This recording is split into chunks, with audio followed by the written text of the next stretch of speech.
One morning, while millions of viewers still believed Dan Blocker was enjoying a peaceful life in Europe, Hollywood suddenly froze at news no one was emotionally prepared to hear.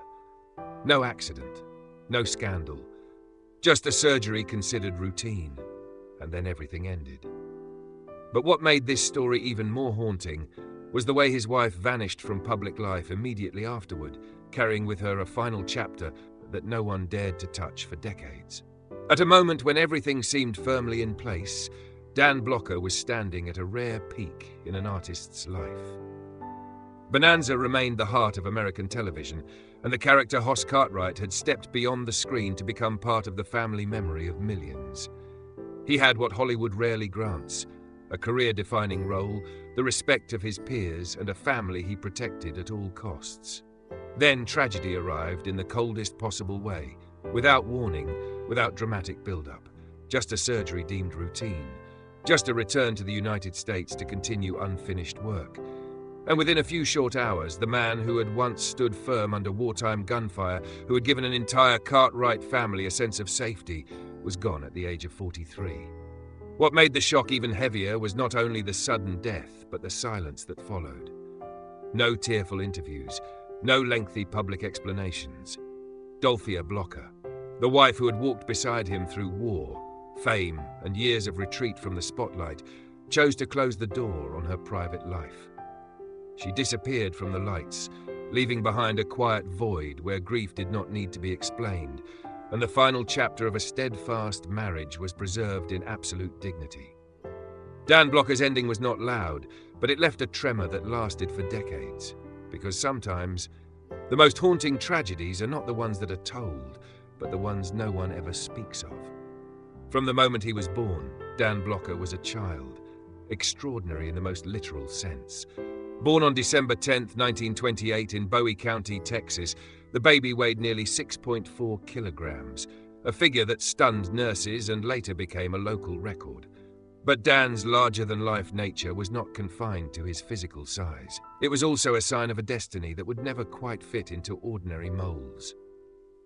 His childhood was shaped by the harsh upheavals of America during the Great Depression. When the family lost their farm entirely, they were forced to move to the small town of O'Donnell to start over from nothing. There, Dan, still very young, learned early how to shoulder responsibility.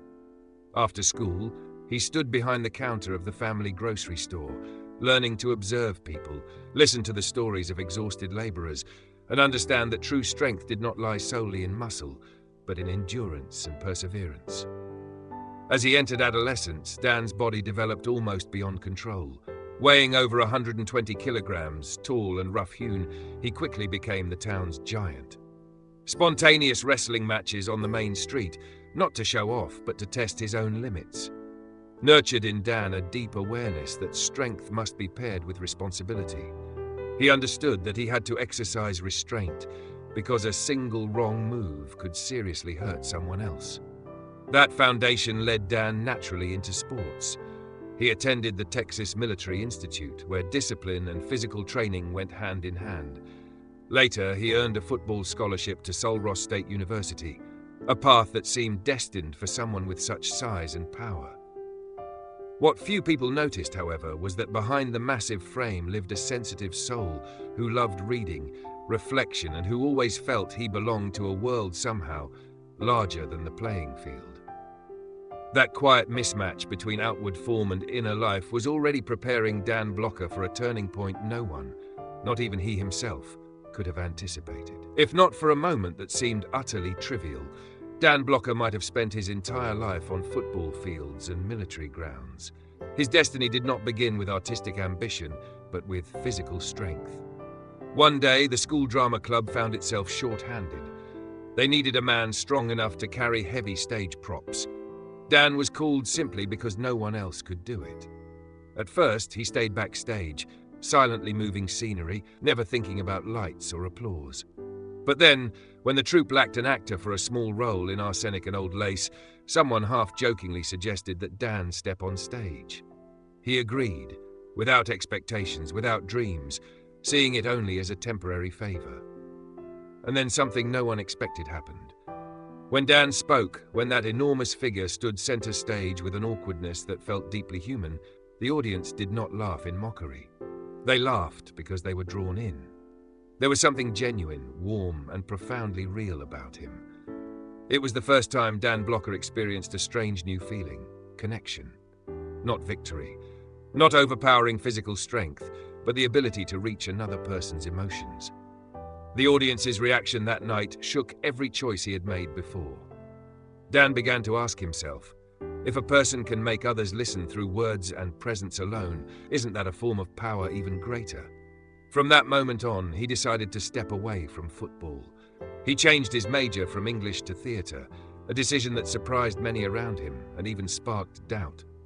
After graduating, Dan did not rush to Hollywood. He chose the harder road, working with traveling theatre troupes, performing in small venues and towns few people had ever heard of. There was no glamour there, only sweat, nights spent wherever he could sleep, and a fragile belief that the stage was where he belonged. A small role in King Lear on Broadway did not bring fame, but it gave Dan something far more valuable, confirmation that he was not just the big guy, but a true actor. That turn, which began with carrying stage props, quietly laid the foundation for a future television icon. But before becoming Hoss Cartwright of Bonanza, Dan Blocker still had to pass through a far harsher chapter of life: war. Just as his passion for the arts was beginning to take hold, the world pulled Dan Blocker back into the harshest reality of the 20th century. In late 1950, he received his draft orders and was assigned to the 45th Infantry Division, stepping directly from the theatre stage onto the battlefields of Korea. There were no stage lights, no applause, only mud, biting cold, and fear lurking in every breath. Dan's massive build made him stand out among the soldiers, but on the battlefield, size offered no privilege. It only made him a more visible target. During a brutal ambush, his unit was pinned down by machine gun and mortar fire. A fellow soldier was severely wounded, lying exposed in the open and unable to move. Dan stayed. For more than 4 consecutive hours, he held his position, returning fire and shielding the wounded man, even as bullets flew past his head and explosions tore up the ground around him. There were no heroic anthems, no witnesses telling the story at the time, only an instinctive decision not to abandon the person beside him. That act earned Dan deep respect within his unit, and he was later promoted to the rank of sergeant. War tested not only courage, but also wore down both body and mind. Dan spent 209 consecutive days on the front lines, with almost no time to recover. He was wounded and hospitalized in a field hospital before being sent back to the United States in 1952. The physical wounds could heal, but the memories could not. The sounds of gunfire, the images of fallen comrades, all followed him home, quietly taking root in his mind. In later years, Dan rarely spoke about the war. He did not recount exploits or boast of medals. Yet those experiences shaped who he became. A man who hated guns in everyday life, cherished every moment of peace, and carried a distinctly different kind of calm. The calm found only in those who have faced death directly and lived to return. The battlefield forged Dan Blocker not only into a brave soldier, but into a deeper human being. And it was that depth which later allowed audiences to sense the warmth and kindness in a character who seemed, on the surface, so simple on the small screen. When Dan Blocker left the military and returned to civilian life, he carried no ambition to become a star. What he had was a master's degree in dramatic arts, a steel discipline forged by the army, and a desire to live a stable life. For many years, Dan chose the safe path, teaching English and drama at high schools and universities in Texas and then New Mexico. He was the kind of teacher who was tall and quiet, respected by students more than feared. But the stage never fully released its hold on him. In the evenings, Dan continued to take small roles in local theatre, gradually trying his hand at supporting roles on television and in film. Mostly cowboys, soldiers, boxers, characters that required physical presence more than dialogue. He did not stand out, he was not sought after, but he always left behind a sense that there was something very real about him.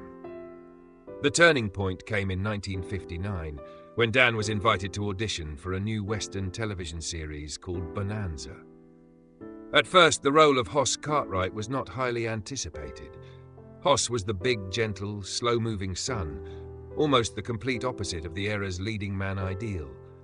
But from the very first episodes, audiences felt something the producers had not fully anticipated. Hoss was not just a supporting character, he was the heart of the Cartwright family. While Little Joe brought romance and Ben Cartwright represented authority, Hoss was where audiences found kindness, loyalty, and pure emotion. Hoss's silent moments, a lowered head, an awkward smile, or a sorrowful gaze, sometimes spoke louder than pages of dialogue. That was what allowed millions of viewers to see themselves in him.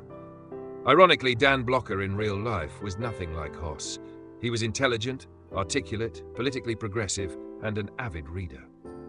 But he accepted that audiences saw only Hoss, because to Dan, touching viewers' emotions mattered more than being recognized as a talented actor. Bonanza did not only bring fame and financial stability, it gave Dan something he had always longed for, a sense of belonging. A crew that felt like family, a character who lived with him day after day, and a role that did not require him to strain to shine, only to be himself in the simplest way. No one knew that just as Dan Blocker had found the most solid position of his life and career, the clock of his own life was already quietly counting down. Behind the image of the gentle giant on screen, Dan Blocker carried scars that very few people ever saw. The Korean War left him not only with memories, but with a deep, silent aversion to violence. In real life, Dan almost completely hated guns. He did not collect weapons, did not hunt, and strictly forbade his children from handling guns, even as toys. To him, guns were not symbols of heroism or entertainment. They were tied to screams, the smell of smoke, and comrades who never came home. On set, Dan was known as a serious and principled man. He disliked star privileges and never demanded special treatment. Once, during a horseback riding scene, Dan fell hard and dislocated his shoulder. Instead of stopping immediately, he reset the joint himself, finished the remaining shot, and only then went to the hospital. Not out of recklessness, but because he did not want the entire crew to be delayed because of him. Dan also placed family above everything else.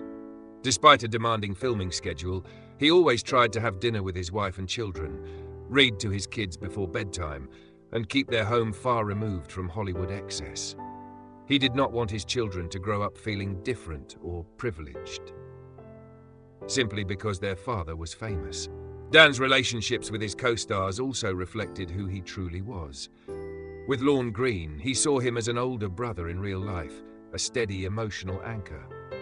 With Michael Landon, the friendship extended far beyond the set. Dan even served as a groomsman at Landon's wedding. They were not just colleagues, but men who shared the pressures, responsibilities, and loneliness that came with fame. Dan Blocker never saw himself as the center of the spotlight. He believed that a man should be measured by how he treats others when no one is watching, not by how many times he appears on magazine covers. That simple philosophy earned him deep respect, not only as an actor, but as a rare example of genuine decency in a glittering Hollywood. And precisely because he did not love fame, Dan began to dream of somewhere farther away, a place where he could simply be Dan, not Hoss Cartwright. As Bonanza became a global phenomenon, Dan Blocker felt himself drifting further from the ordinary life he so deeply valued. Fame did not bring him a sense of triumph, but an invisible pressure that grew heavier over time. Dan was not accustomed, and never wanted to become accustomed, to being touched by strangers, asked for autographs while having dinner with his wife and children, or stared at as a public figure rather than a normal man. In the suburb of Northridge, California, Dan tried to live as simply as possible. No mansion, no lavish parties. But no matter how hard he tried, the name Hoss Cartwright followed him right to his doorstep. His children began to notice the curious stares, the whispers, the invasions of privacy, the very things Dan feared most. It was during this period that Dan made a decision that surprised many, leaving the United States while his career was still at its peak. In 1970, he moved with his wife Dolphia and their children to Lugano, Switzerland, a peaceful lakeside city where no one cared that he was America's most famous television star. In Lugano, Dan rediscovered something he had long lost: anonymity. He could walk the streets, sit in cafes, and chat with neighbors without being recognized. No cameras, no expectations. There, he was not Hoss Cartwright. He was simply a husband and a father, enjoying everyday moments that Hollywood had never allowed him. Dolphier later shared with close family members that those years in Switzerland were when Dan was truly happy. He read more, spent more time with his family, and for the first time in decades, no longer felt that he was living for someone else's image. But fate did not allow Dan Blocker to enjoy that peace for long. The life he had fought so hard to reclaim lasted only briefly, before one return trip to the United States changed everything. In 1972, Dan Blocker returned to the US to prepare for the final episodes of Bonanza. It was considered a short trip, a professional obligation before returning to his quiet life in Switzerland. No one, not even Dan himself, imagined that this return would become his final journey. During this time, Dan was scheduled to undergo gallbladder surgery, a common procedure considered relatively safe. Everything appeared routine. The operation was successful, with no serious complications reported. Doctors allowed him to be discharged just a few hours later, a decision that would later haunt many. After returning home, Dan began to feel dizzy, exhausted, and in severe pain. At first, these symptoms were dismissed as normal post-operative reactions, but the pain did not subside. It intensified rapidly, violently, and abnormally. Before help could arrive, Dan Blocker collapsed in his own home. He died that same day at the age of 43 from a pulmonary embolism, a sudden blood clot that traveled to his lungs and silently took his life. There were no final words, no time for preparation, just a life cut short, immediately following a surgery considered routine. The news spread quickly and shocked the entire United States. Millions of Bonanza viewers could not believe that the gentle, steadfast man on screen was gone so suddenly. On set, his colleagues were stunned. Many scenes had to be halted because no one could continue working in that state. For Dan's family, especially Dolphier, the shock was nearly impossible to put into words. Just days earlier, they had been talking about plans to return to Lugano, about the peaceful life waiting ahead. Then everything vanished in less than a single day. Dan Blocker's death did not only close the chapter on a remarkable career, it left behind a quiet, profound void, one where Hollywood's spotlight proved completely powerless. After his sudden passing, Hollywood waited for something familiar: interviews, reflections, behind-the-scenes stories to ease the public's grief. But that never happened. Dolphia Blocker, the woman who had stood beside Dan long before he became a television star, chose absolute silence. She did not appear in the press, did not participate in memorial programs, did not write memoirs, and did not allow her family's private grief to become part of entertainment culture. This was not an escape, but a conscious choice. To Dolphia, Dan was never just Hoss Cartwright. He was a gentle husband, a devoted father, a man who hated guns yet went to war, a man who always tried to shield his family from the chaos of fame. She believed his memory deserved to be preserved with dignity, not dissected by public curiosity. Dolphia never remarried. She spent the rest of her life raising their children, keeping their lives as normal as possible, exactly as Dan had wished when he took his family away from the United States. For her, continuing a quiet life was the truest form of loyalty to the man her husband really was. When Dolphia Blocker passed away, there were no camera lights or sensational headlines. Her departure was as quiet as the life she had lived for decades after the tragedy. Yet within that silence, Dan Blocker's legacy endures, not only in the history of American television, but in the image of a man who chose family, character, and peace over fame. And sometimes that is the most heartbreaking, yet most noble, ending of all. If Dan Blocker's story left you quietly moved, even for a moment, please leave a message of remembrance for him in the comments. Don't forget to like and subscribe so we can continue sharing the untold chapters behind Hollywood legends. Where there is no spotlight, only real people and truths few dare to speak about.